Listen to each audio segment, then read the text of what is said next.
Assalamualaikum warahmatullahi wabarakatuh. Selamat pagi anak-anak. Hari ini Miss Nawa akan melanjutkan materi tentang future tense, gitu ya. Jadi future tense itu apa sih? Jadi future tense itu adalah sebuah tenses ya, nak ya, sebuah grammar yang dimana future tense ini nantinya akan kita gunakan untuk menunjukkan sebuah kegiatan yang terjadi di masa yang akan datang, gitu ya. Kan artinya future ini masa depan. Gitu nak ya.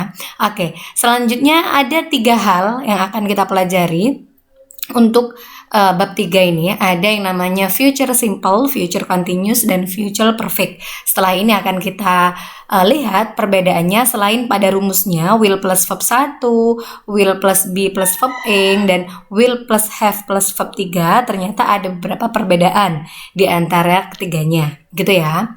Oke, langsung saja Miss Nawa akan masuk ke rumusnya. Di sini ada present future ya. Jadi yang pertama kegunaannya untuk present future simple yang mana rumusnya itu adalah will plus verb 1 ya. Will plus verb 1. Will itu paten ya. Will itu memang to be miliknya future. Pasti ada will. Setelah itu ditambah verb 1 itu adalah kata kerja bentuk pertama yang sudah Miss Nawa contohkan kemarin seperti eat ya, makan, drink, minum, itu kata kerja bentuk pertama. Oke, kegunaan present future simple itu apa, Miss? Yang pertama adalah to express an action or event that will happen in the future. Untuk mengekspresikan atau menunjukkan an action, sebuah kegiatan or even ya, sebuah tindakan atau sebuah kegiatan that will happen, yang akan happen, terjadi in the future, yang akan terjadi di masa yang akan datang. Jadi kegunaan present future simple yang pertama adalah untuk menunjukkan sebuah kegiatan yang akan terjadi di masa yang akan datang. Oke, yang kedua kegunaannya adalah to express a willingness or promise in the future, untuk mengekspresikan atau untuk menunjukkan sebuah harapan atau janji di masa yang akan datang, gitu ya.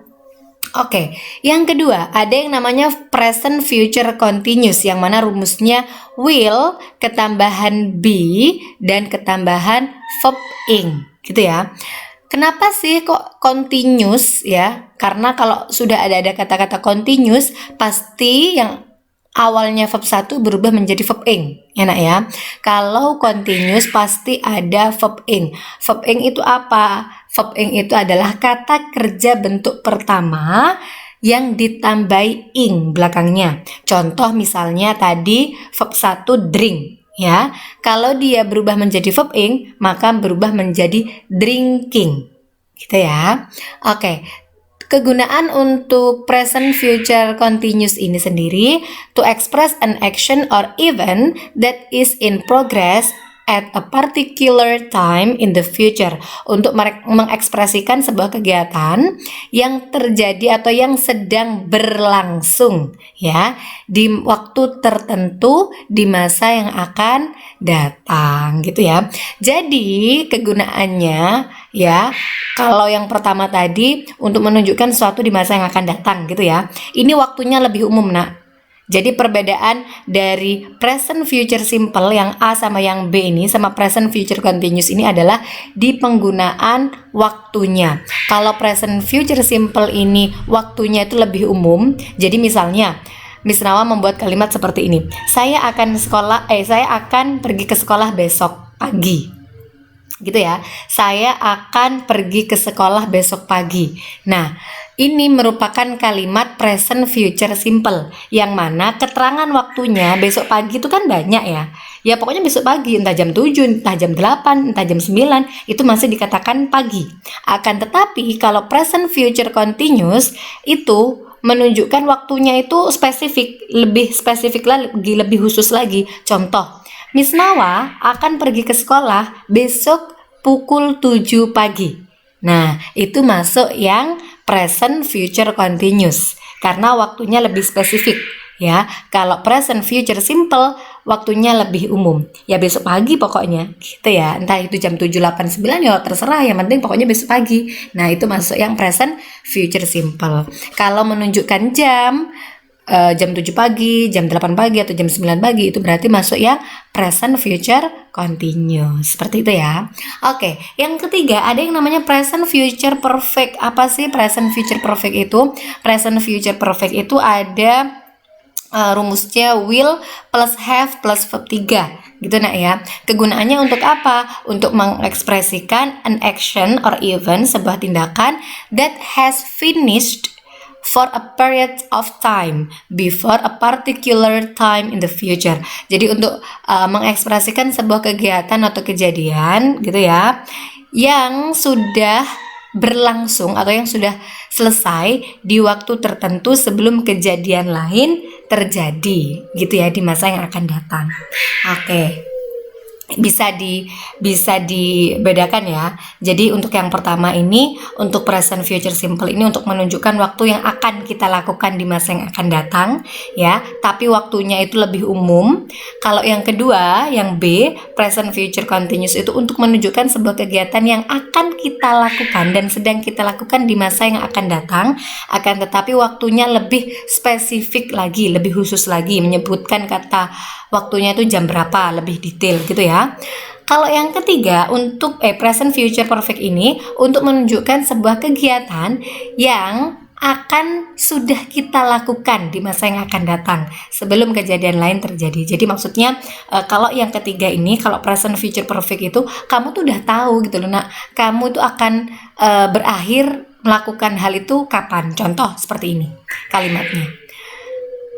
Saya akan telah lulus dari Mandua Kota Probolinggo pada tahun 2022 misalnya gitu ya. Berarti kamu tuh udah tahu kapan kamu lulusnya, itu kamu udah tahu, padahal sekarang kamu masih kelas 10 misalnya, seperti itu gitu ya. Bisa difahami ya untuk yang ini ya.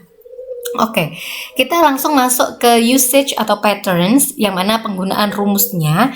Contoh yang pertama adalah present future simple ya. Rumusnya ada subject plus will plus verb 1 plus complement atau objek pelengkap gitu ya. Contohnya I ini merupakan subjeknya yang artinya saya.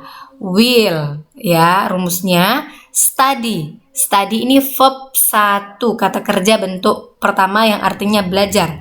English ini berupa objek atau komplement pelengkap ya. Saya akan belajar bahasa Inggris. Oke. Yang negatif, rumusnya subject plus will plus not plus verb 1 plus komplement atau pelengkap. Kalimatnya saya, will, akan, not, tidak, study, belajar English, bahasa Inggris. Subjeknya I, will, not ya rumusnya ya. Habis itu verb satunya study, habis itu objek atau komplement yakni English. Saya tidak akan belajar bahasa Inggris.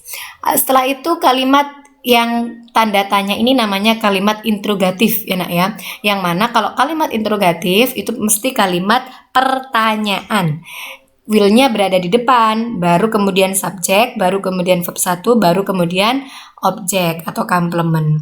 Will you study English? Akankah kamu belajar bahasa Inggris? Ya, jangan lupa selalu diakhiri dengan tanda tanya kalau kalimat interrogatif. Bisa difahami ini ya untuk yang ketiga ya. Kamu lihat penggunaan rumusnya nak. Selanjutnya untuk yang B, present future continuous. Di sini ada subjek, rumusnya will plus be plus verb ing plus complement. Verb ing tadi kata kerja bentuk 1 yang ditambahi ing ya. Contoh kalimatnya adalah he will be studying English at 7 p.m. tomorrow.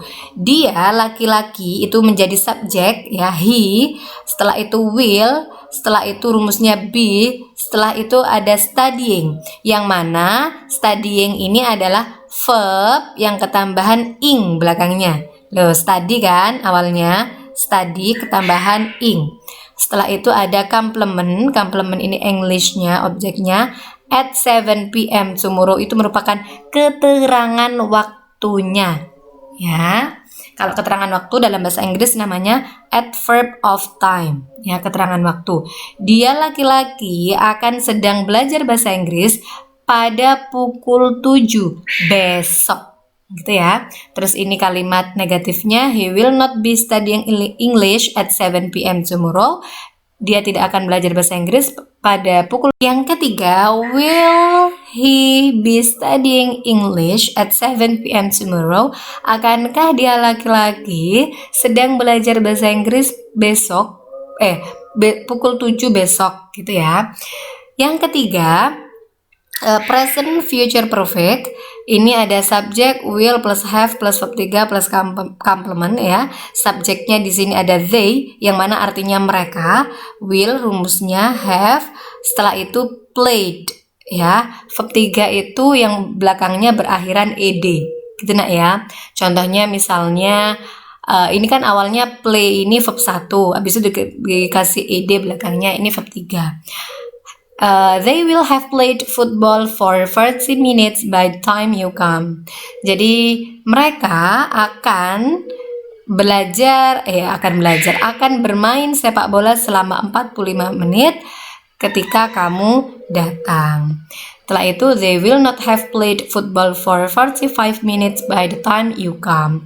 Setelah itu, will they have played football for 45 minutes by the time you come? Akankah mereka telah bermain sepak bola selama 45 menit ketika kamu datang? Ini ya, jadi ini penggunaan dari present future. Semoga kamu bisa memahami hal-hal yang sudah Miss Nawa jelaskan. Kalau kamu kurang paham, kamu bisa private chat ke Miss Nawa lewat WA ya. Untuk tugasnya ya, silahkan dikerjakan yang ini ya nak ya, 1 sampai 9 kan ini kan. Ini di UKBM kamu ya, yang sudah Miss Nawa share di bahan ajar ya. Ini silahkan kamu kerjakan nomor 1 sampai nomor 9. Untuk nomor 10-nya nanti Miss Nawa anggap bonus saja ya. Untuk yang nomor 9, ini I will have submitted the assignment ini, kamu rubah ke bentuk negatif ya nak ya. Kamu berubah ke bentuk negatif untuk yang nomor 9.